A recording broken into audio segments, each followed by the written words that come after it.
So, just a word, I think, about the concept of the one-dimensional. Why did I pick up on this phrase from Marcuse in the first place? Because I think at the time I was writing, which is maybe now a few years ago, and it was really before the economic crisis, I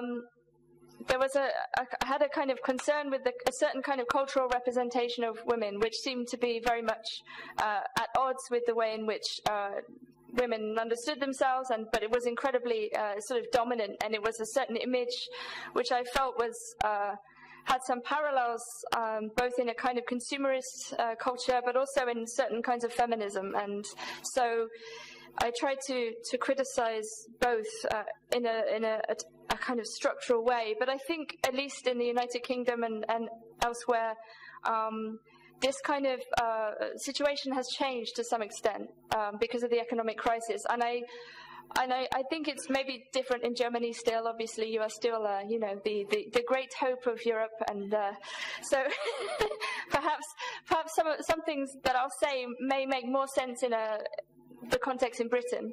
And it would be very interesting, I think, to talk about maybe how these maybe ideological images of women and work in particular play out in the different contexts. Because obviously I'm not sure how it works here. Okay, so I will try to stick to some extent to the paper, because I don't want to drift too far away and speak English too quickly, because maybe some people, I also speak very fast, which is a problem. So I'll try and speak slowly, but I may add some other things into the paper, but hopefully not too confusing. Okay, so I want to have a kind of balanced attitude towards the contemporary state of feminism. I think, particularly in Britain and maybe elsewhere, I think there's been a really important revival of feminism in the past few years. I think in Britain this is particularly happening because of the economic crisis and the way in which the cuts to benefits and unemployment is happening much faster for women and much more problematically, particularly because of cuts in the public sector in the UK, where women tend to dominate. So there's maybe a slightly different pattern here, and I understand there are obviously different rates of employment in Germany and the UK for women as well.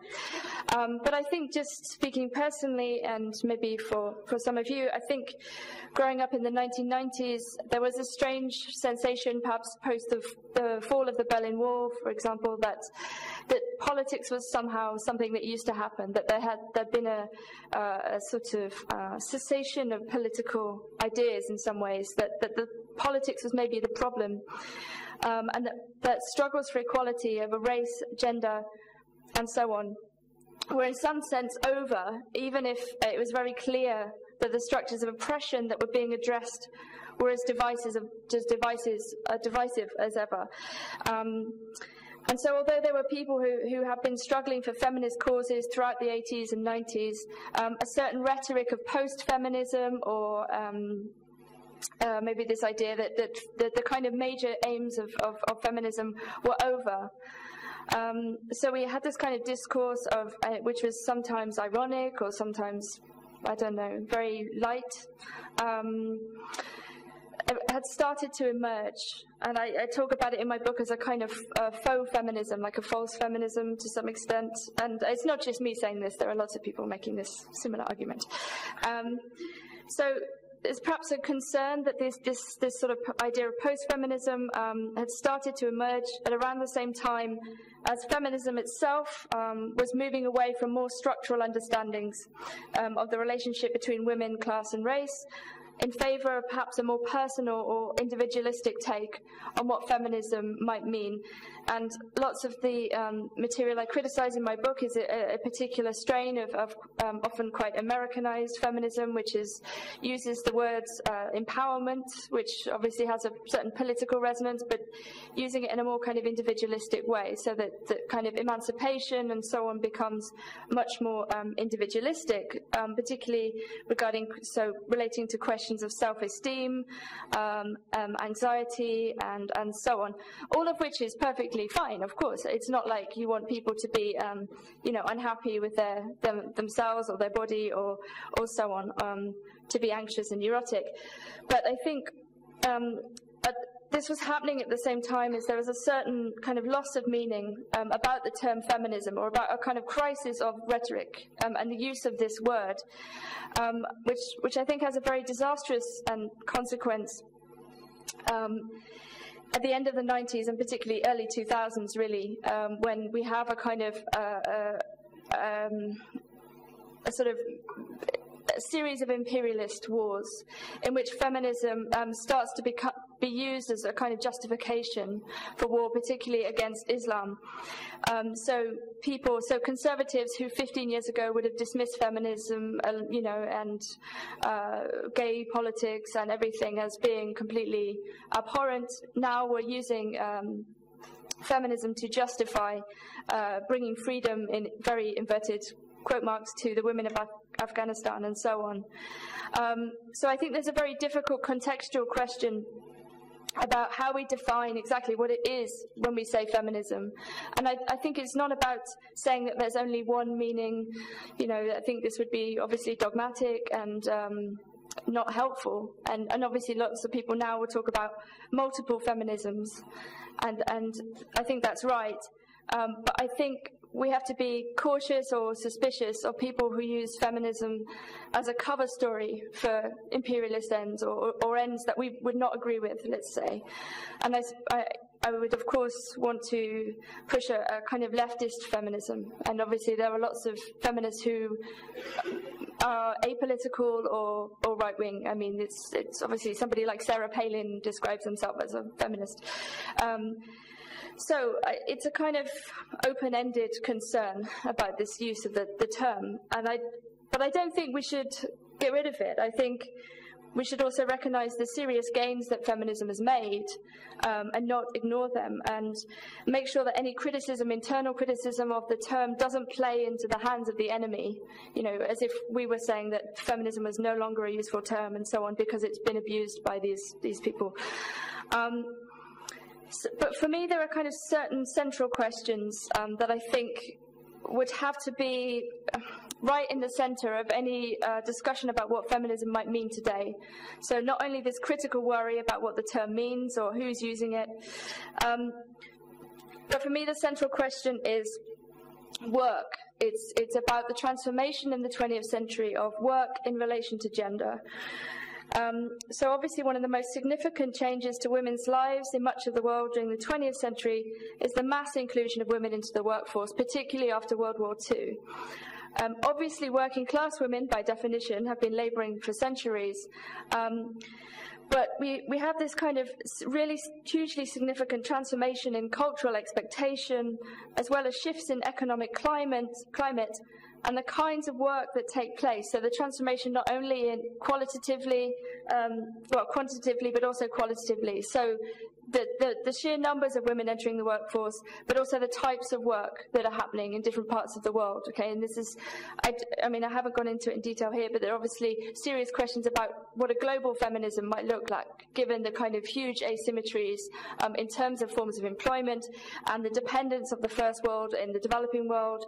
Think about the kind of patterns of migration of people of women who often leave their own families to come and work in the West, and so on. So, I mean, any kind of international feminism would have to take into account these kind of very complex, but ultimately quite obviously exploitative forms of female employment.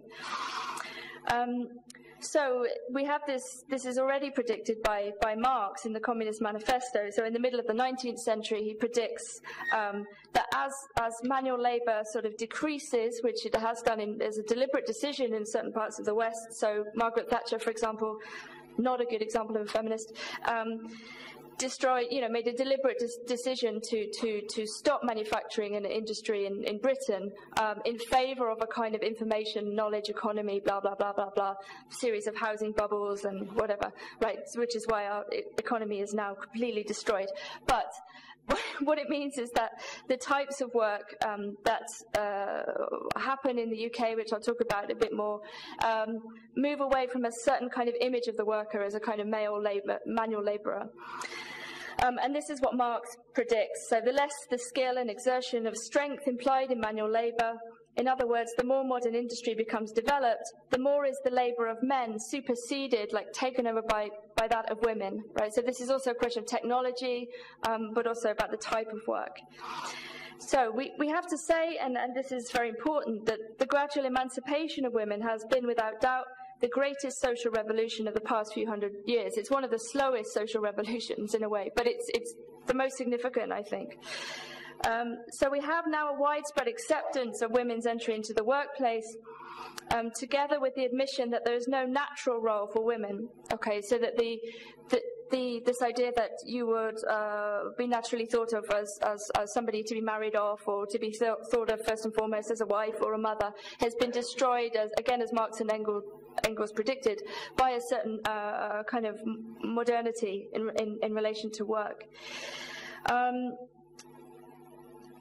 Okay, so we have this kind of thoroughly transformed set of economic, political, and social relations, and it's interesting to map which comes first. Obviously, during World War II, you did have a kind of mass influx of women to work in the factories while the men were away, and then you have the backlash in the 50s, trying to get women back into the home. So think of the 50s domestic goddess crap, this kind of sort of, really hardcore sort of ideological campaign to push women back into the home, and then you have a kind of a sort of depressing realization. So like in the 50s and 60s, this kind of hardcore use of antidepressants to stop women feeling unhappy, which is well documented. And, Betty Friedan's, the description of this idea of a kind of problem with no name, like, this feeling of kind of loss, once you've experienced work and solidarity with other women, having to suddenly be the bearer of, making cakes or something, this is like depressing. Right, so, I always get in trouble for attacking making cakes. I know that there's, this revival of making cakes and it's feminist or something, but, whatever. Okay, so, so for example, at the beginning of last year, for the first time ever historically, the number of women in the American workforce overtook men for the first time, right? So there are these kind of historical moments that are happening. And one of the depressing reasons for this is that actually American employers figured out that you could pay women less. So actually, it's much better to have a workforce that's majority female. So emancipation is complicated. But we could say that there is a widespread sense, perhaps, that some of the aims and ambitions of feminism, particularly in its second wave, have been profoundly undermined or manipulated by capitalism and a capitalist culture that has proved to be really good at singularly adept at turning revolutionary and radical impulses into their very opposite. So, for example, a demand for flexible working hours because of childcare responsibilities, from one side is very revolutionary. It's an admission that, that there is no one good model for working hours. Has, in many cases, just been turned into another kind of way of manipulating workers into working for less money for, at awkward hours, if you see what I mean. Like, there's a very complicated relationship between feminist demands and the way they actually get translated by employers. And think of the kind of eternal contradiction between, the way in which a workforce needs more workers, as in, it wants more people to have children so that there can be more workers in the future, but is not willing in the short term to pay for this. So you have this kind of, radical contradiction really in the very heart of capitalism, because it's to do with the nature of the desire for short-term profit as opposed to kind of, long-term employees. So I think, again, to think slightly historically, we need to think about the way that capitalism treats men and women and boys and girls differently at different times. So to go back to the war example, so why were women being pushed back into the home in the 50s and then, came back in force in the workforce in the 60s? And in times of economic crisis, such as now, well, particularly in Britain, I think there are several narratives that the right-wing press and right-wing government that we have can try to draw upon to try to force women away from employment and back into a kind of reserve army of labour.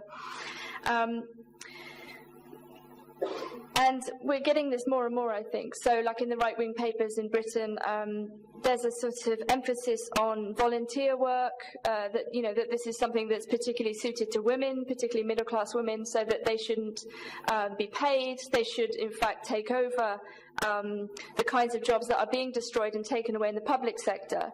So, in a strange way, you have, you have the right-wing critique, as you always do, of a kind of nanny state. So the welfare state is always attacked for being female.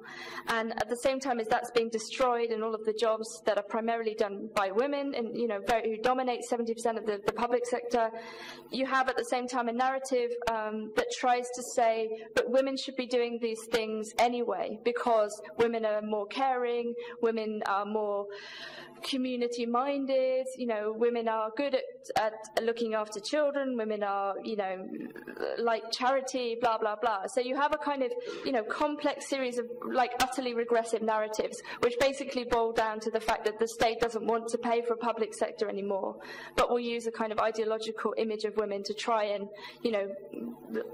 undermine that, basically. But also to keep the work going. Because who the hell is going to, do all these things that the public sector used to do, right? Look after sick people, blah, blah, blah. So, and I guess it's probably not the same in Germany in some ways. I don't know. It would be interesting to talk about this. But this is genuinely happening in Britain very, very, very quickly. But I think that they're going to run into problems trying to do this, because women have been in the workforce for so long, and that when you're younger, there is no obvious division in terms of the expectation placed upon you for the future between boys and girls. I think, academic aspiration or employment aspiration has a certain equality, has reached a certain level of equality, at least of the way in which teachers and education will have very similar expectations of you. In fact, girls do better at school than boys now, and have done for quite some time.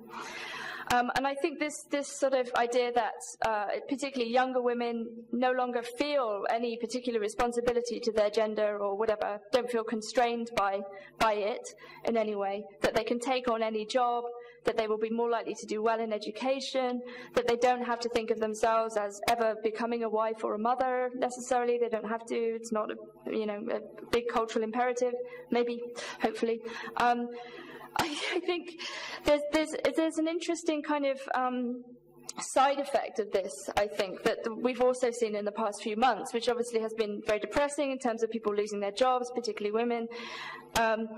But in terms of the political resistance, and so particularly in the student movement in the UK, there was an awful lot of women not only involved but also taking leadership positions, which is quite different to some extent from our image of 68 and maybe a more macho kind of left political culture. I mean, it's not to say that there isn't still huge problems of sexism in the left, and particularly in spontaneous working group type organizations, which do tend to still be dominated by the same kinds of macho men. And I think these are big questions that the left needs to deal with, but I think it is to some extent. There's always this question of time. You always feel in an occupation or something that everything has to be done really quickly, and sometimes this macho thing just happens, and then maybe there isn't time to kind of resist it enough.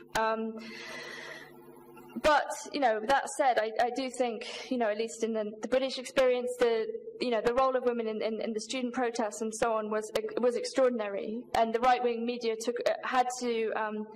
they ran huge covers like attacking the role of women in the protests and so on, which was very interesting. Okay, so I think we can talk then about one outcome of this sort of positive education, this more egalitarian education, is an increase in political confidence, which is excellent. But obviously, I don't think in general that there's a kind of ahistorical way of conceiving the relationship between men and women. So, for example, in my book, I don't use the word patriarchy because although there's a lot to recommend this discussion in some ways, I think there's a problem if you think that patriarchy is never going to be changed. You know, if you think that that's just a kind of structure that's always there, and we can discuss this maybe. I mean, obviously I'm coming at it more from a Marxist feminist position. So I think that capitalism will use sexism in different ways via employment, employability, and consumerism for its own ends, and these will sort of change and shift. So one of the interesting discussions about consumerism and certain images of the body and the way in which obviously adverts generate anxiety, that's what they're supposed to do. You know, how can companies extend this anxiety to men as well? I mean, I don't think it's impossible to also make men feel, you know, just shitty about themselves. I mean, you know, companies have been doing it to women for decades. You know, like they're just expanding into new markets, right? I think so. But this attempt to try and think about the way in which capitalism, which is obviously not a thing but a set of relations, but the way in which it shifts and sort of changes its relation to gender, like the way in which its relation to gender changes is part of the way it operates. There isn't just, you know, one form of sexism that's particular to capitalism. It has multiple uses of sexism. But I think this is why it's so important to isolate the specific kinds of sexism whenever they emerge, and to try and think about how they relate to one another. Okay, I'm going to skip the stuff on Wollstonecraft. It's a bit boring. Let's talk about sex. Okay, so this question. Okay, so although there is this sort of, you know, complex emancipation of women through work, the sort of sexual revolution and the kinds of ideas that were generated by the 60s, in the 60s, it's kind of, let's say, more utopian feminist models in which men and women would freely express their desires without the old worries about pregnancy, obviously the kind of invention of the pill, and without worries about conservative objections, I think has today, for some reason, well, a series of reasons, become the commodification of a very narrow version of sexuality, which is obviously not what was hoped for in the 60s and 70s. And it's interesting to try and work out why those sorts of, you know, I mean, why should we even call them utopian? I mean, they were very realistic in a certain sense. I mean, once the relationship between sex and pregnancy is broken, I mean, why is it's not impossible to think very differently about sexual relations. And also, obviously, in terms of thinking about non-heteronormative and non-heterosexual relations. And I think, I mean, very positively, the queer movements and movements towards polyamory and thinking about communes. Again, I think there's been an awful lot of these discussions, particularly in recent years, which are extremely interesting and very, very positive. And lots of people in Germany, I know, seem to talk about these things all the time, which is great.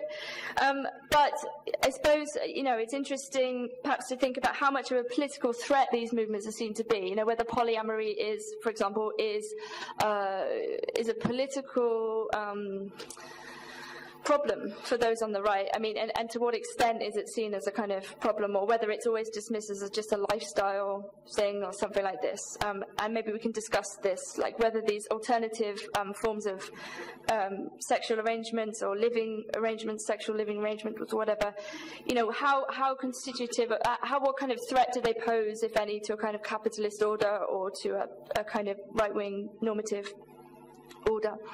But I would say maybe in the mainstream image of a kind of this narrow version of sexuality, post-60s, so maybe, you know, talking 80s, 90s, 2000s, 2010s, you have a strange combination, a sort of unstable combination of a kind of porno aesthetic, perhaps, with a sort of regressive fetish for the couple, right, the domestic couple, as the kind of image of human success or something like this. And it's sort of built into a kind of perhaps a structure. So we could say it's perfectly possible for both men and women to be as hedonistic as humanly possible in their teens and 20s before settling down with the one. And this is a very contemporary fetish for the one, which is endlessly reiterated, particularly in American sorts of shows about looking for the one, and it's very scary. It's very religious as well, like this idea of this the one. Sorry. So I'm not allowed any wine. This is not fair. You're sitting there. You can drink beer. But this is kind of depressing, perhaps, image of the sort of like the domestic couple who shares the bills and the mortgage and la la la. And I think there is another kind of paradox in the way we deal with this idea of sex as a kind of, a form of desire under capitalism. So everything is sexy, everything that's sold is sexy, blah, blah, blah. Coupled with this idea of the couple, indeed. So how do we kind of relate this free-flowing image of sex, this kind of constant sexualization, with a very highly normative model of the couple as a sort of domestic bearer of economic expenditure. And I think this maybe explains to some extent the way we're extremely puritanical, but also very, you don't have to be, one isn't necessarily, but intrigued by celebrities and infidelity. Why do we project this kind of fantasies of like couplehood and, sexualization onto these supposedly incredibly interesting, beautiful people? So we have a culture that, from the one side, pushes this kind of free-flowing, loveless sex as a kind of capitalist drive, almost. This idea of kind of consumer choice in a way. Like you can sleep with whoever you want, it doesn't matter. Yet chastises those who would take this kind of one-sided emancipation at face value, so that you can't simply, it's just be hedonistic. You can't simply be promiscuous without some kind of, maybe punishment, or at least an image at the end that you'll settle down eventually.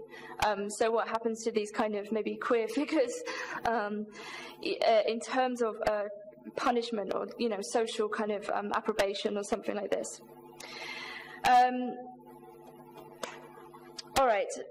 At the same time, I mean, basically, I'm just raising some questions. I'll finish shortly, but at the same time, we have a kind of neo-essentialism, particularly in the way in which newspapers report supposedly scientific findings. Okay, so you'll get endless studies about how women are really crap at reading maps or something, and that science has proved that women are, prefer pink or something, whatever. These things, this kind of endlessly, regressive neo-essentialist narrative, which is, predicated on science, apparently.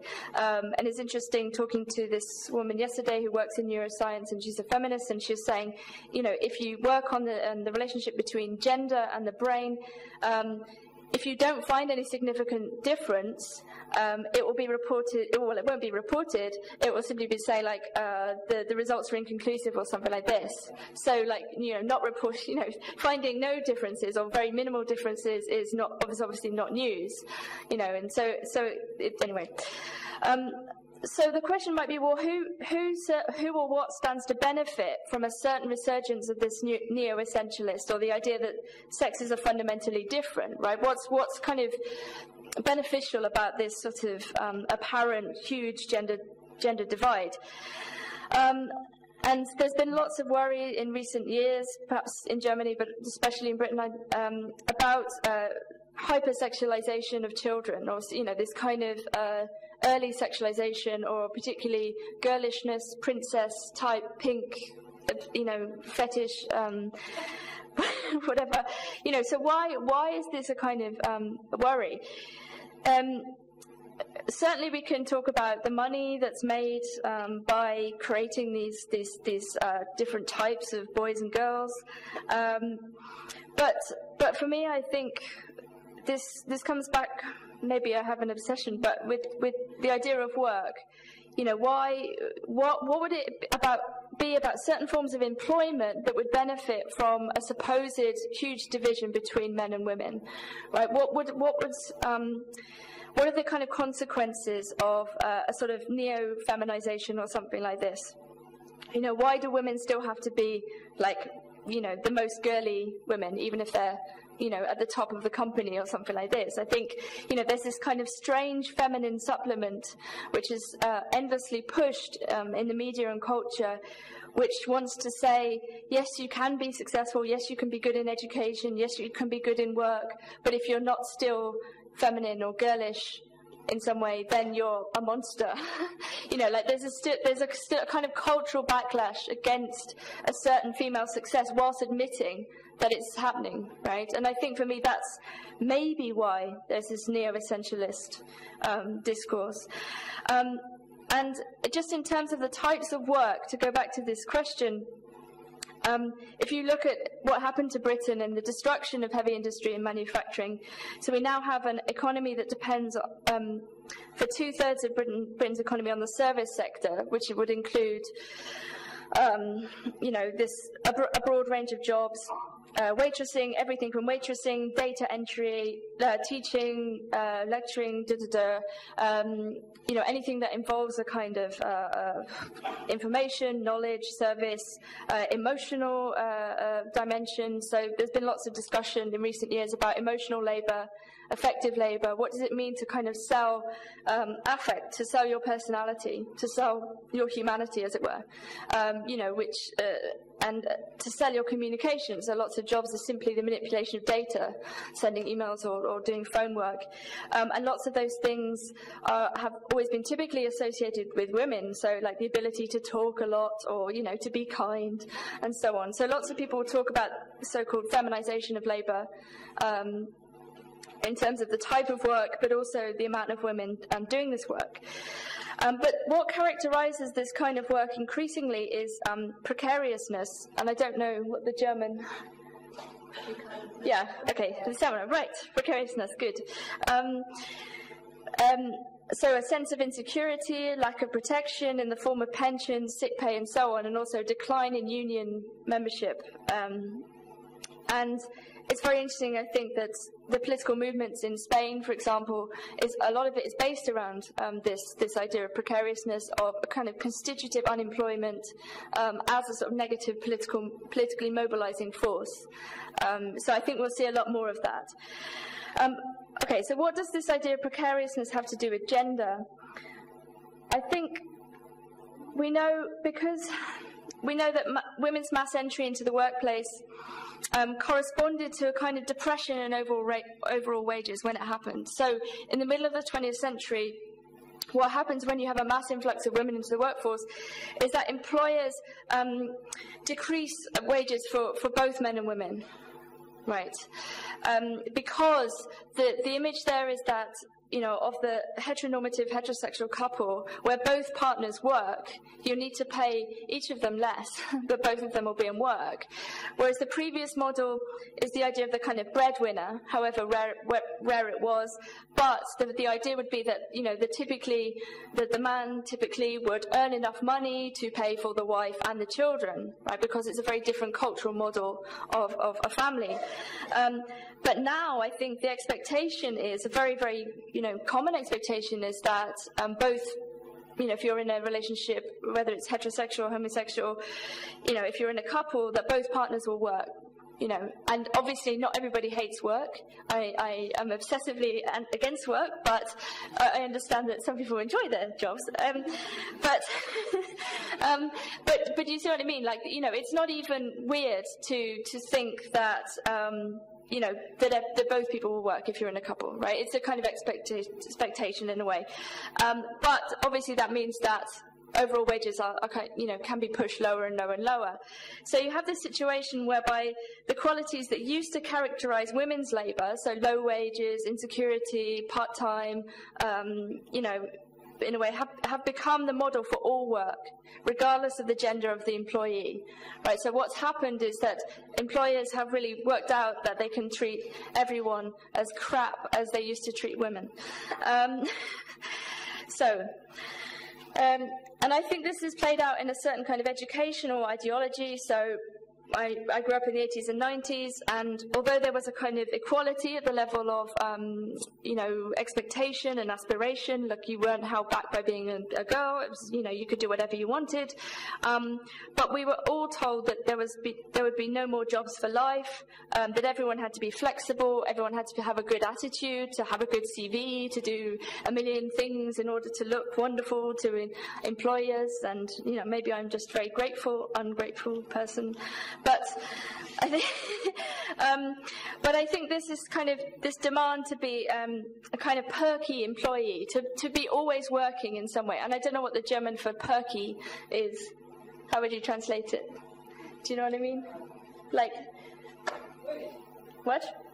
Okay, but you know what I mean, like sort of upbeat and like happy and available and, like a perfect employee or something.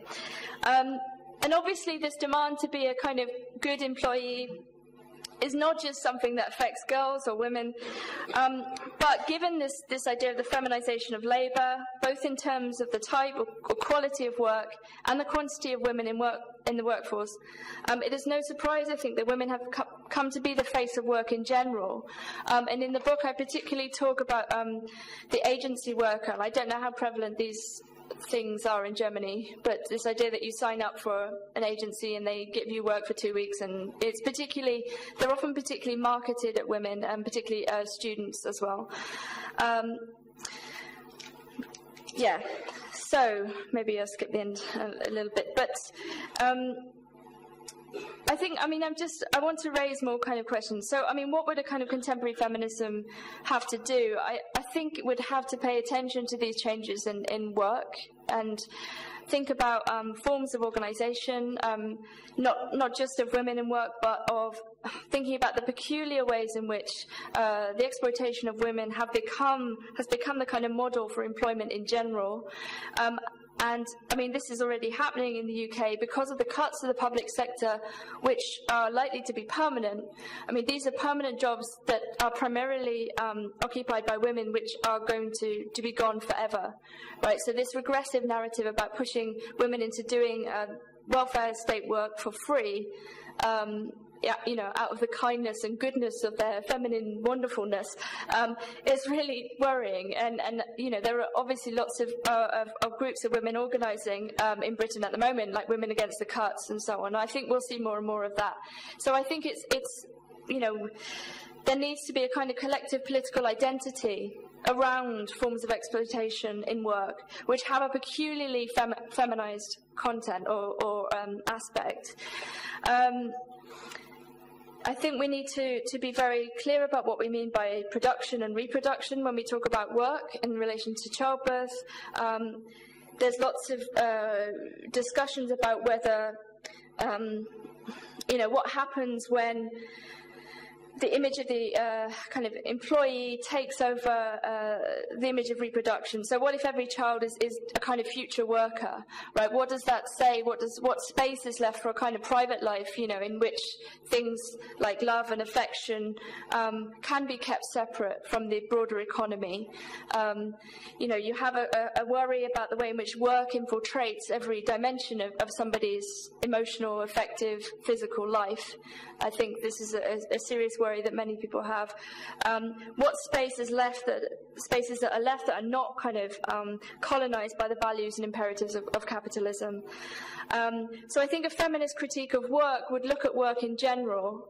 It would, I think, primarily start with by looking at what's happening to women in work in particular, and the kind of elimination of roles for women, and the regressive narratives about domesticity and so on. But it wouldn't stop there. That would be a kind of starting point for thinking about work in general. And obviously, as I say, I have a personal abhorrence and hatred for work, but I don't necessarily have any great ideas for alternatives. Obviously, we have to do some work at some point, but maybe we should call it something else, but I'm not sure what. So, that's it. So I'm going to have some wine now.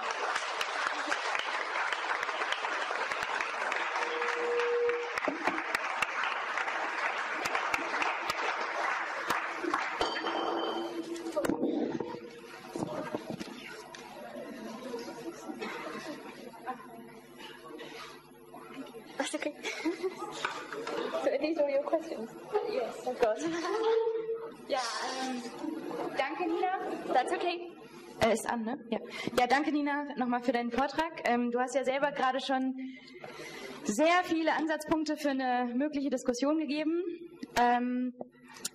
Ja, und auch nochmal danke, dass so viele Leute gekommen sind. Damit hätten wir gar nicht gerechnet, sind sehr froh. Ich bin Seta auch von der feministischen Philosophinnengruppe. Und hier rechts sitzt die Mercedes Böstrin vom Gleichstellungsbüro. Und die wird jetzt in der Diskussion übersetzen. Das heißt, ihr könnt deutsche Fragen, also Fragen auf Deutsch stellen. Also Fragen auf Deutsch, in deutscher Sprache stellen. Und Mercedes wird es dann für Nina und für alle erstmal nochmal übersetzen und wird dann auch Ninas Antworten übersetzen. Das heißt, traut euch und fragt auch auf Deutsch, wenn ihr nicht so gerne auf Englisch jetzt reden wollt. Ansonsten wird bei Fragen auch der Max vom Aster ist so nett und geht dann immer mit Mikro rum. Ja, gibt es denn jetzt schon mutige Leute? Okay, hier vorne. Ist angeschaltet. Ach so, eine Sache noch. Es wäre nett, wenn ihr eure Fragen, wie? Sag's doch einfach gleich. Also es wäre nett, wenn ihr mir immer zwischendurch ein bisschen Zeit gebt. Ich bin kein Simultanübersetzer aus Brüssel, deswegen ich brauche immer zwischendurch ein paar Sekunden Zeit, um dann... Ihr dürft gerne, also ihr müsst euch nicht immer auf 2 Sätze beschränken, aber wenn ihr zwischen den Sätzen vielleicht noch mal eine Pause macht, wäre das nett. Okay. Ist es eingeschaltet? Oder ich, ja. Aber ich darf auch auf Englisch. Du darfst natürlich auch auf Englisch, das ist für Sie natürlich perfekt. I have two points. The first is at the very beginning of your presentation, even in your book, you try to, or you remember that it's very hard to define the concept of feminism, and you said that we cannot exclude wrong ways of using of the concept of feminism. And my question is how do you would that understand, because if you understand the concept of feminism as a concept of political or social theory, I think it is a concept like other political and social concepts. It is embedded in political struggles, and you have shown in your presentation, even in your book, that there are ideological forms of misusing or of wrong using these concepts. And my question would then be, is it possible for you to give a more abstract explication or definition of that concept, or is it one answer that you will show us that we can't give such an abstract conception of feminism? And that was the first point. And the second point refers more to your last part of your book with the pornography matters. You only mentioned it in one sentence of your presentation, that there are even aesthetic strategies in pornography movies in which there is inclusion of working practices and even the working relations in commercial pornography, which show us relations in real working relations. And in your book, you contrast that with the early French pornographies. And my question there would be, why you think that the pornography after the Second World War shows us that ideological, or the commercial pornography, that ideological relations between men and women, in contrast to the early pornographic movies. Danke für die Frage. Eigentlich wollte ich dich bitten, dass du sie vielleicht nochmal kurz auf Deutsch zusammenfasst. Mein Vorschlag wäre auch für die Fragen, dass wir die Fragen sammeln und dass wir uns irgendwie darauf einigen, nicht zu lange Fragen zu stellen. Aber ich denke, das kommt dann. Vielleicht kannst du noch mal kurz und knackig irgendwie sagen, auf Deutsch noch mal kurz, was du jetzt genau von ihr wissen möchtest. Also in einem Satz ging es in der ersten Frage darum, wie das Verhältnis zwischen Begriffsdefinition von Feminismus und seiner politischen Kontextualisierung ist, ob es überhaupt unabhängig von diesen politischen Kämpfen, also diesem politisch umkämpften Konzept des Feminismus eine Definition geben kann. Und die zweite Frage hat Pornofilme betroffen, und da ging es darum, da ging es vor allen Dingen um die Argumentation in dem Buch, was die pornografischen Filme der 20er Jahre unterscheidet von denen nach dem Zweiten Weltkrieg. Ich habe auch noch eine Frage, soll ich sie gerade noch stellen? Dann hast du 2 Fragen oder 3 Fragen gleich, kannst sie alle auf einmal beantworten. Can I also ask a question and then you will answer it all together, okay? Yeah. Okay. Und zwar, meine Frage ist... Yes? Yeah. Okay. You're learning German. Du hast ja am Anfang von deinem Vortrag vom Verhältnis zwischen einem individuellen Feminismus gesprochen und einem kollektiven, auch wenn ich das Wort kollektiv in dem Begriff jetzt nicht so gehört habe, aber das war jetzt so das, was bei mir angekommen ist, und du hast dich, glaube ich, für einen kollektiven Feminismus ausgesprochen, hast aber trotzdem nochmal so individuelle Art und Weise sozusagen, sich selbst emanzipiert zu verhalten, auch gelobt, und hast gesagt, dass du das nicht benachteiligt wissen willst oder nicht sozusagen nicht willst, dass das irgendwie in den Hintergrund gerät. Und meine Frage ist sozusagen, was du für einen kollektiven Feminismus vorschlägst. Also wie soll der organisiert sein, deiner Meinung nach? Wer sollen da die treibenden Kräfte sein? Und gegen wen sollte sich so eine Bewegung politisch richten? Wer ist da der Feind?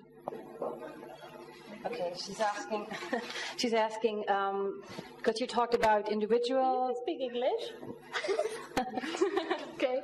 She talked about individual feminism and collective feminism, and though she felt that you did approve of the individual feminism, she wonders what kind of collective feminism do you see should be, what should be done? Who's the enemy? What should be opposed against what kind of people should the collective feminism you would like to see, or what should it oppose? Okay. Who is the enemy of your preferred collective feminism? Okay, Everyone. Also wenn es gerade Okay. im Moment keine weiteren Fragen gibt, würde ich vorschlagen, dass Nina jetzt erstmal antwortet und dann sammeln wir wieder. Okay, so I'll try and answer briefly so you can translate. Okay, so the concept of feminism, you're asking if there's a more abstract definition apart from, so after the worry about the misuse of feminism. Yeah? Yeah. Okay, don't need to translate that, do you? It's not an answer. Okay. I agree. In the sense that I think one of the problems, the reason why the rhetoric, the term feminism could be used, in this kind of opportunistic way, let's say, for imperialist ends, etc., is because of the way in which the different strands of feminism as a political and historical project became disentangled, so that what was originally a kind of both a political, a social and an economic project became separated into these separate strands.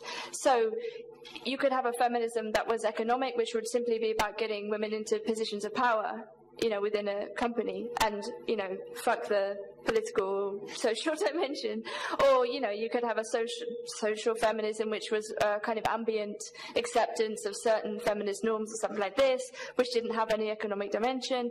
Or you could have purely political government, something like this, right? But, so for me, the abstract definition, if you want, would be sorry, this is too long for you. Yeah, okay.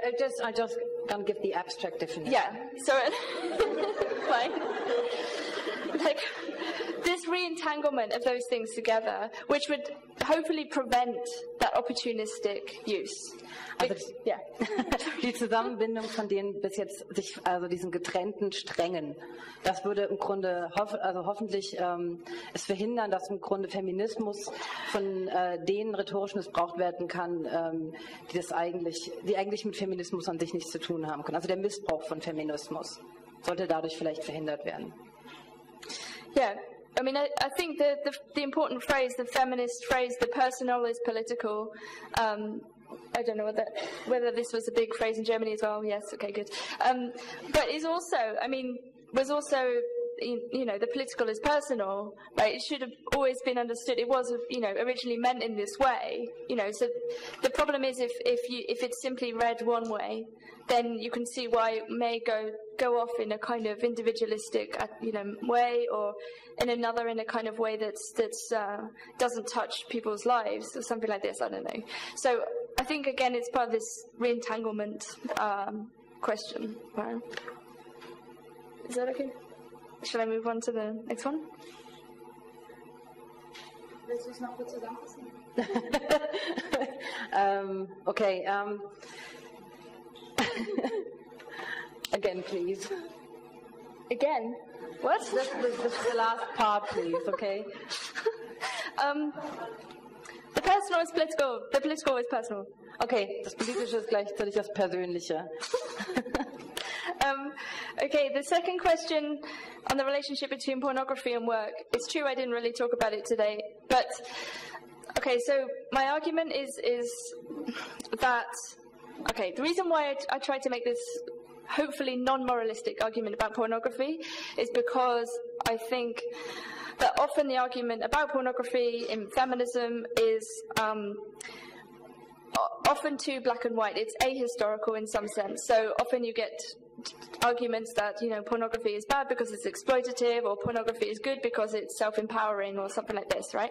And there's a kind of deadlock in this debate because it becomes a question of pure value or something like this, as if pornography is some ahistorical thing that's always the same, as if we can talk about pornography as a thing, when I wanted to say very much that, the history of pornography is also the history of, as you said, the relationship between men and women and work. And, the economic dimensions of pornography are obviously hugely significant in terms of how much money it makes and blah, blah, blah. And I maybe made too much of a clean distinction between saying, vintage pornography, French and German pornography of the 1910s, 1920s, 1930s is much more gleeful, much more fun, much less hateful, much less hard work, but it's also very hardcore. So it's not like some, sort of fawns frolicking in a field and an ankle or something. It's very it's very explicit, which is great. But it doesn't have the same kind of grueling sort of infinite taxonomical thing that contemporary porn does. And I think part of this story is about the division of sexuality and into taxonomical categories, so that everybody has their own fetish, everybody is identifiable as, I don't know, bisexual, but into animal costumes and kiwi fruit or something. That you can maybe the utopian dimension or the promise of early pornography was anti-taxonomical, but also anti-work, in the sense that sex is presented as something you know, fun and pleasurable and, you know, not some duty or some, you know, which is the way in which contemporary porn seems to be this machinic thing. I mean, I'm generalizing horribly. Obviously, there's lots of exciting contemporary pornography, and especially in Germany, I'm told, because every time I come to Germany, and people always tell me off at my mischaracterization of contemporary pornography, and they say there's lots of German porn groups doing very interesting things. How dare you? Yeah. It's too long. Yeah, I can only do 2 sentences. I'm so sorry. Aber bis jetzt hat sie, wie ihr gehört habt, den Unterschied dargestellt zwischen der Vintage Pornography aus den 20er Jahren. Sie stellt den Unterschied heraus zwischen diesem etwas leichtherzigeren, fröhlichen Pornofilmen, die zwar trotzdem eigentlich auch alles gezeigt haben, aber natürlich wesentlich weniger maschinisiert waren und weniger diesen Charakterzug der Sex als Arbeit, als die im Grunde vor der Kamera abgefertigt werden muss, hatte. Okay, the third question. I know. Okay, 2 sentences. Okay, so. And then she will translate. Yes. Yes.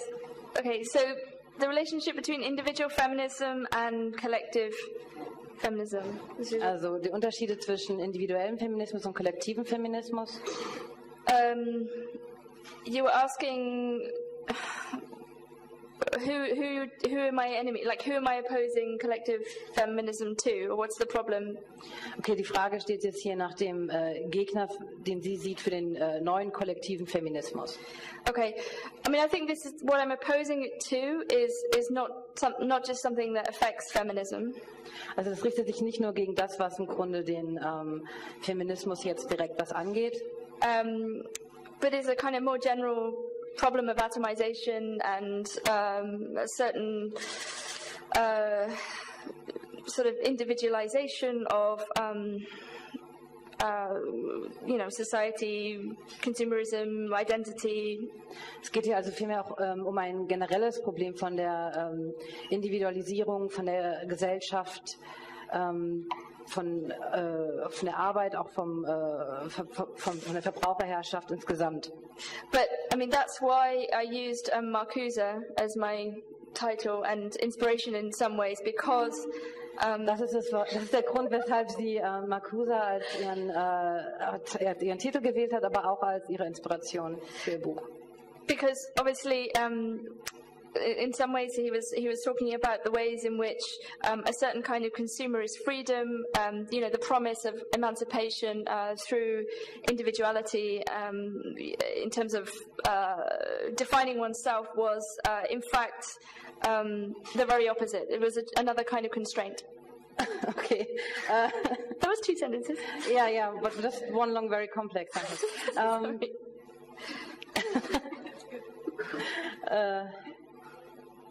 Should I say again? Yeah, please. Okay, so the idea that things that promise emancipation and freedom, also Dinge, die im Grunde Emanzipation und Freiheit versprechen, such as lifestyle choices and consumerism, wie zum Beispiel Lifestyle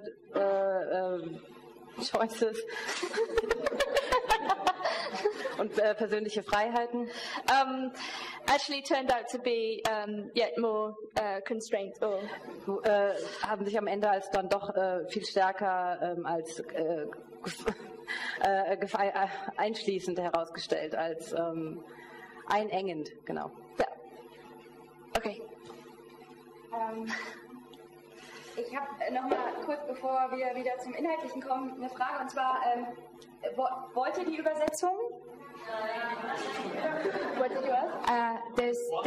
There's no need for what? Translation, yeah. Okay, das heißt, wir werden jetzt nur die Fragen, die von euch und also von uns kommen, sozusagen an dich, auf Englisch für dich übersetzen. We will just translate the questions for you, but not your answer. Okay. So, gibt's gerade noch Meldungen? Ansonsten würde ich einfach mit einer weiteren Frage fortfahren. Okay. My next question is, ach Gott, jetzt rede ich schon wieder auf Englisch, sollte die Hauptforderung von einem neuen Feminismus deiner Meinung nach sich auf die Arbeit beziehen? Also ist sozusagen deiner Meinung nach die Hauptforderung von einem neuen Feminismus, Frauen in Arbeit zu bringen? Ist es das, was dir vorschwebt als zentrale Forderung? Okay. Should the main demand of feminism be directed at the working situation, at the work situation? Or should it be directed more generally? What do you mean, be directed? Like, should the main demand be getting women in work for a new feminism? That's my question. Oh, right. No. Yes and no. I think, okay, because, all right, I think it's very complicated. Obviously, work historically is a form of emancipation for women. I mean, it breaks with domesticity, it breaks with natural role, it allows economic independence, blah, blah, blah. You know, all of these incredibly important things. But the problem is if that work is exploitative, as it is for everyone. I mean, this is the Marxist point. I mean, in the sense that it's not enough to simply say emancipation is like full female employment or something like this. And I mean, this touches on something a problem which I didn't really address and I didn't answer, which is, well, in this case, how, you know, what should we do with work that's not remunerated in the way that paid employment is? So, I mean, much of the debates of 70s feminism were precisely about housework, childcare. Are these forms of, do they generate surplus value or not? But are they kind of contributory to the economy in the sense that providing these services actually help the economy? Of course they do. If you are looking after children or ironing and making dinner for somebody who's a worker, of course you're doing unpaid work, which helps the economy and helps employers. So I think the division shouldn't be so strict in terms of people being employed or unemployed. I think we need to think about work as a general condition. So what does it mean to be employable? Maybe not so much whether people are working and so on. Obviously, I think organisation in workplaces is extremely important, but that's why something like job agencies are very worrying, because it's very hard to unionise or organise people who work for an agency, because you don't know who your colleagues are, you don't know how many people are on the books, you're never in the same place for more than a few weeks. You know, it's yet another attempt to fragment the workforce. If there's no longer a kind of factory gates you can congregate around, but you have a much more dissipated workforce, you know, then it's harder to kind of see the connections or see how exploitation is working for you and for everyone else. So I think to avoid the problem of saying, look, there are women in work and there are women who don't work, we should say, what are the general demands for everyone to be employable in a system in which employment is increasingly precarious and unstable and atomizing, and this does play out differently for men and for women. And what happens when you are both supposed to be a worker, a carer, a mother, everything else like this? You know, what happens when the demands are kind of increasing, or you have to be all of these things? I mean, this kind of 80s fantasy of having it all, you can also be read very negatively, which is like having to do it all,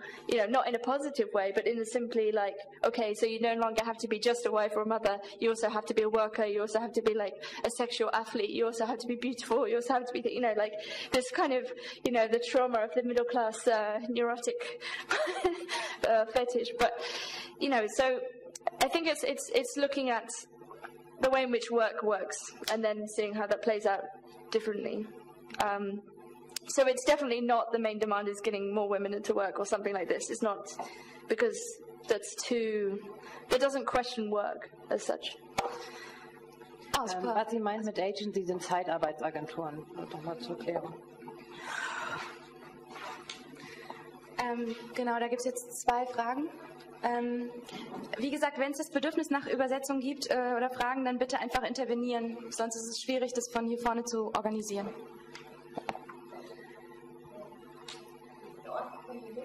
Nee. Okay. Right now? Okay. Okay, first of all, Nina, I want to thank you for this really interesting speech you gave here. And I have two questions. First of all, I would like to know, I mean, your talk was, the title was The Necessity and, I don't know how your difficulties of a new feminism. And I would like to know, do you already see, I mean, social movements or something like groups where you can find a new kind of feminism? And what would be the constitutive criteria? I mean, compared to new, there must be some old kind of feminism or feminisms. And what would be the distinguishing feature? And my second question is, okay, and then it comes up again to the question of work, and also you kind of implicitly seem to say in your talk that, for example, you mentioned right-wing feminism. I mean, this is really not, I think, the feminism we are talking about. So I would like to know, I mean, do you in a way want to like narrow the kind of new feminism, like really combine it to leftist politics or emancipatory projects? And then the second point in that on that question would be, I mean, when you talk about work, for example, and then we see the crisis of the European Union right now, and the European Union, for example, has this notion of everybody is working, everybody has its own responsibilities, we don't care for gender or whatever. So I would like to know, is it also necessary that we, combine or bring together feminist projects or feminist goals with, I don't know how you call it, anti-globalization movements or anti-capitalist movements or the new social movements in Spain, in Greece, in Chile, whatever, and how would that look like? Okay. First of all, the title wasn't mine exactly. I didn't write new kind of feminism because, in a way, although I think there are new dimensions to the same questions or something like this. I mean, you know, the sort of the kind of feminism I wanted to go back to in a way has already happened. I mean, it's various strands of the 60s and 70s feminism, which is more structural and so on. So I wouldn't personally say what I'm doing is a new kind of feminism, but it's I would say though that what I would like to avoid are perhaps the bad features of that older kind of feminism. So, for example, things like transphobia, which was, maybe a big problem in British feminism, but, a lot of endless debates about, essentialist debates about who counts as a woman and therefore who counts as a feminist, which were very, hugely problematic and, created enemies and dead ends and, hostility and hatred. And I think, something like that, for example, is no longer a constitutive feature of feminism in the UK. I mean, there are probably still transphobic feminists, but you know what I mean. So I suppose it's like less a new kind of feminism, but returning to an older kind of feminism without the negative aspects, if at all possible. And also, again, so like with the discussion of pornography, to try to break out of certain, endless oscillation debates. Okay, in terms of the second question, so in relation to right-wing feminism, okay, so... I just want to end. Okay, now you said the old discussions about who counted as women, the category of woman, for example, but don't we have the same discussions now about what is feminism or what is feminist? I mean, is it just a displacement? I mean, the same discussion? No, because I don't think so. I mean, in the sense that, you could say, look, whatever feminism means, and obviously, like, the whole point of my book is to say, look, it's been used in all of these different ways. Not the first part of my book, whatever, just to say that. I mean, it's always strategic in the way that,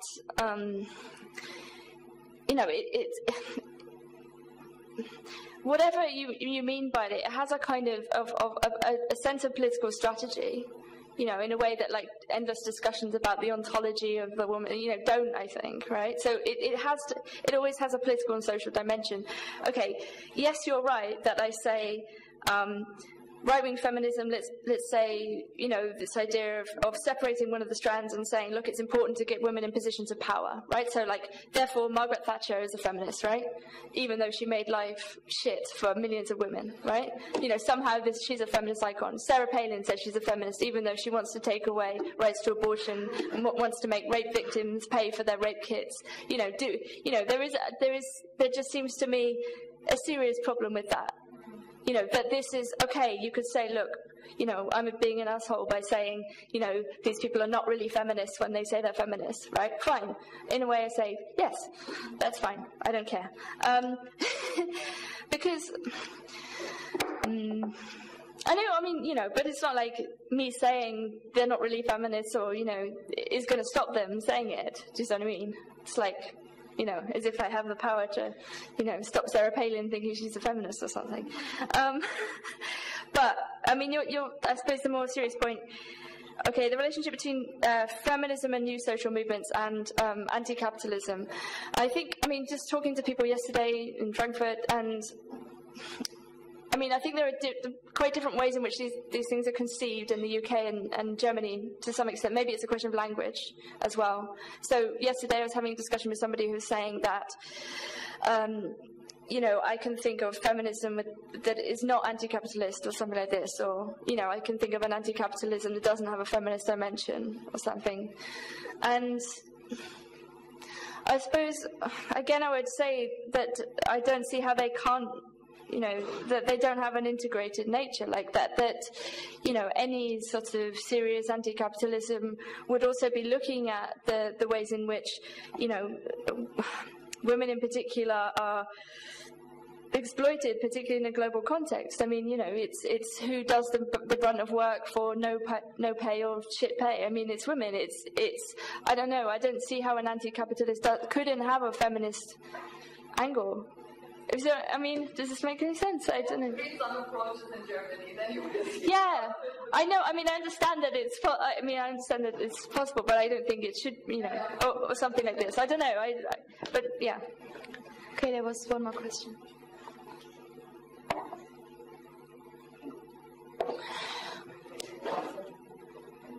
Kannst du auch auf Deutsch sagen? Ja, ich kann es auch auf Englisch fragen. Well, I've just a short question about an observation you made 5 minutes ago about, well, 7 minutes, I don't know, about the role model of women who tends to get more and more complicated and hard. You said, well, women today have to be athletes, perfect mothers, have to be very good looking, and of course be well educated, and that is that's a full-time job and very hard. So my question was just, do you think it's the same situation for men? And is it kind of correlated, or is it reinforcing each other's? Is it really what? Reinforcing. Oh, reinforcing.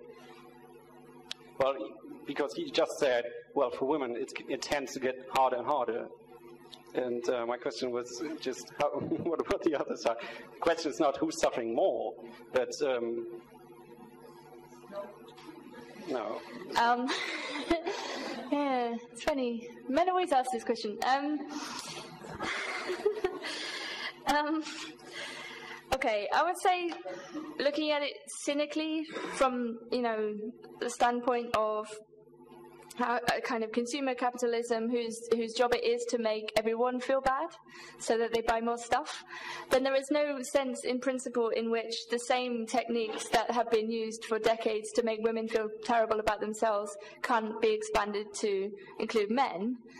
Right? So, you know, I'm sure we will see an increase in the amount of makeup you're supposed to wear, and, you know, how thin you're supposed to be or musty you're supposed to be, and so on. So I don't think that it's one-sided in that sense. I don't think there are pressures that only apply to women. I think, though, that certain forms of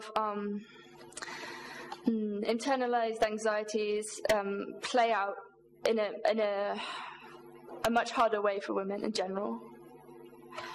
But it would be complicated to say exactly how and why, but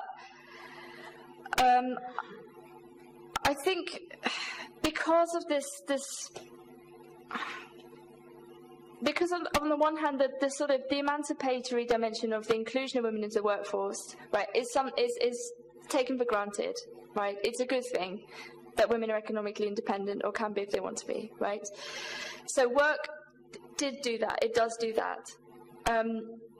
At the same time, if there's no allowance made for something like childcare, childbirth, as a part of that expansion of work, then you are in a situation in which women in particular, for cultural and for economic reasons, end up doing more. No? Because there are still kind of, sort of cultural stereotypes that are useful for capitalism, right, in a way. So if women are still supposed to bear the brunt of childcare, not the brunt, that makes it sound horrible, right, if women are still supposed to do the majority of childcare and cleaning, as well as have a job or two jobs, as well as be carers, because they're women, they're nicer, they look after old people, blah, blah, blah, then you do have a set of pressures, which then get turned into an idea of perfectibility. So you're supposed to do all of these things brilliantly, right? And obviously I think this is lived out very differently for women. And in my book, I try to trace the different ways in which this pressure plays out. So I was saying in the sort of the boom of the 2000s, you have an idea of that the ideal worker is a woman. And she is sensible, and she is competent, and she is, well put together, and blah, blah, blah. And whereas you have a more romantic image of a kind of man who can be dependent on the woman even, right? So that men, in a way, can be more wayward, they can be poetic, they can be blah, blah, blah, creative, right? Whereas, like in the 50s, you have a very different model of the relationship between men and women. So I think it changes all the time. Who is supposed to be the good worker? Who is supposed to be the sensible one? But all of those historical changes point to the fact that there is no natural role for men or women. I mean, that's the interesting point. There is no way in which it's obvious that men are less caring than women, or women are, better parents than men. I think, it's just whatever is useful for employers, basically. The less they have to care about childcare, the less they have to, the more the burden can go back onto women, as well as for employment and so on. So I think it's tough for everyone, but I think it's tougher for women. At the end. Gibt es gerade noch Fragen? Sonst würde ich gerade nochmal 2 Fragen stellen. I will ask. Okay. Und zwar, so wie ich dich jetzt verstanden habe, du musst mich korrigieren, wenn es nicht so ist. Siehst du eine sehr enge Verbindung zwischen einer antikapitalistischen Bewegung und einer feministischen Bewegung? Also, das heißt für dich, dass eine antikapitalistische Bewegung, will sie wirklich emanzipatorisch und antikapitalistisch sein, ist sie immer direkt auch feministisch? So, if an anti-capitalism movement wants to be emancipatory, it has to be also feminist.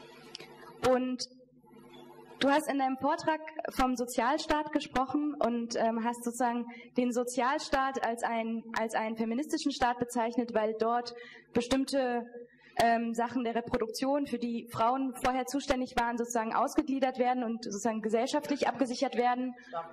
So you saw the social state as a kind of feminized state, but later on there were cuts, so the feminist or the feminized movement was moved to actually women were moved to be voluntary workers. Wäre dann deiner Meinung nach eine zentrale Forderung von so einer antikapitalistischen Bewegung, die immer auch eine feministische sein muss? Erstens, okay. So, your one demand would be that if the anti-capitalist movement is always or should always be a feminist movement, then their demand would be die Rückkehr zum Sozialstaat, the return to a more social state. Und zweitens, was ist das Ziel der antikapitalistischen Bewegung, die dir vorschwebt? What's the aim of the anti-capitalist movement you were thinking about? Ist für dich der Sozialismus die Erfüllung aller feministischen Forderungen? So the socialism is the goal of all feminism. Also erstens Sozialstaat, zweitens Sozialismus. So which party are you in again? I didn't understand. Okay. Yeah, well, as I say, the definition of anti-capitalism may be different here, and there's probably something I'm missing, but yeah, I would say, in principle, an anti-capitalist movement, yes, has to be constitutively feminist, also anti-fascist, also anti-homophobic, also anti-racist. I mean, anything that, you know, is a form of oppression and bigotry, and also something, you know, we can talk about the extent to which those things are constitutive of capitalism. You know, does capitalism need to be racist and sexist? I mean, it is in practice. Is it a constitutive feature of capitalism? So I would say yes, and so to that extent, yeah. I mean, it doesn't seem to be very controversial to me to say that an anti-capitalist movement would also be all of these things. Anyway, and your second point would, okay, so would the end of a feminist struggle be socialism? Or no, the first demand was, my first question was if a demand of such a movement you talked about should be back to the welfare state. Yeah, okay, I think that's a difficult question, but I would say strategically, at this point, yes. Even if, you know, I have ultra-leftist anarchist tendencies, I would, to some extent. You just told me off. Yeah, but I think this is because we need a more theoretical discussion about what we mean by work and what we mean by human activity, and, you know, what's the relationship between private and you know, economic life. Is there any separation anymore? So I think to some extent we can only answer this question once we've gone through a kind of serious theoretical discussion. In a way, I mean, I would say, yeah, at the moment, the political, practical question in Britain is, how do you save the welfare state? How do you stop the NHS from being privatised? How do you stop education from being even more privatised? How do you stop prisons from being privatised? And so on. But that doesn't mean that I don't have some problems with state formation. Obviously, the state is also prisons, police. You know, it's not an easy question to answer, so I'm not going to give you an answer, a straight answer. And socialism. And so, for God's sake. So, the point about socialism, what?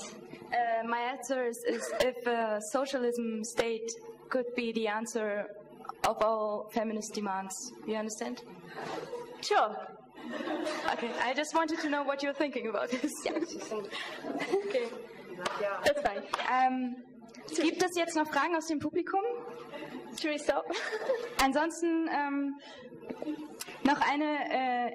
Vielleicht kannst du noch mal ganz kurz, du hast vorhin von der Frauenbewegung in England berichtet, die gerade gegen die Sparmaßnahmen vorgeht.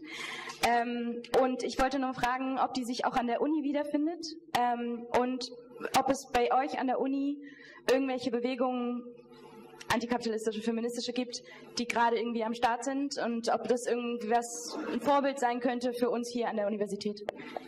We talked about the feminist movement in England and how they are protesting in a way against the cuts in the public sector, and she wants to know if there's any movement that are in the university, specifically at your university, and she could tell us about it.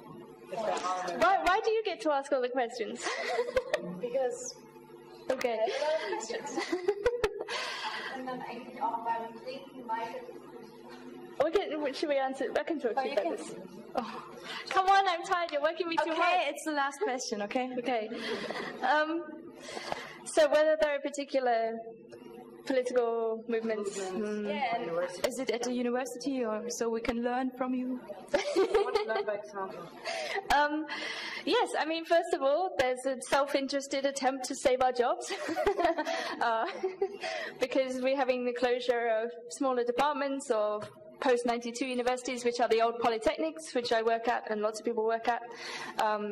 Obviously, the fee increases and so on in education are very extreme and very abrupt, and we've had many student protests. I'm personally working in a campaign called Defend the Right to Protest, which is attempt to defend protesters who've been arrested and sent to prison, which are very many now and in the next few months, so hundreds and hundreds of people. It's a very extreme kind of state crackdown on protesters. And again, I think these struggles are integrated to some extent because our enemy is so obvious. The cuts are so brutal to everyone. It's basically against women, it's against mothers, it's against disabled people, it's against people working in the public sector, it's against people who work for the NHS.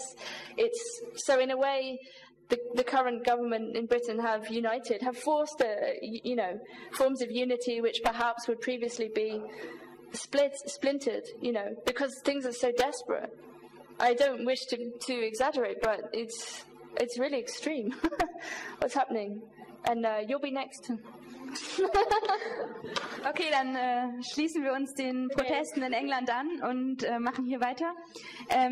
Danke nochmal für eure Aufmerksamkeit. Wir werden jetzt einen Ausklang machen mit Musik und Trinken und ihr könnt euch hier an Nina wenden und noch ganz viele Fragen stellen und an uns auch und kommt zu unserem autonomen Tutorium.